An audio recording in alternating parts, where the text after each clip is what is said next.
د هیپاټایټس نړیواله ورځ د بلخ د عامې روغتیا ریاست په همکارۍ د نړیوال روغتیايي سازمان لخوا د ابوعلي سینا بلخي په روغتون کې اوس د عملي کار لپاره مناسب وخت دی تر شعار لاندې ولمانځل شوه. په دغه ولایت کې د روغتیا د نړیوال سازمان استازی وایي چې په افغانستان کې په زیړي د اخته کسانو شمیر شاوخوا 100,000 دی. 100,000 انسان به این مرض مبتلا هست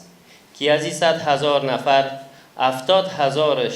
مصاب به هپاتیتس بی هست و 30,000 مصاب به هپاتیتس سی. بنابراین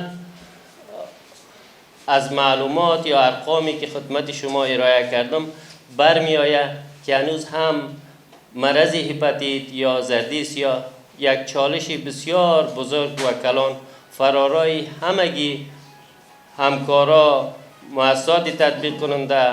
دکتر صاحبایی که در قسمت عرضه خدمات سی مصروف هستند می باشد. همدارنګه د بلخ د عامې روغتیا ریاست مرستیال د دغه ویروس له منځه وړلو لپاره پر ګډې مبارزې ټینګار کوي. از حج اوقاف و خصوصا از مهاجرین و همچنان از تعلیم و تربیه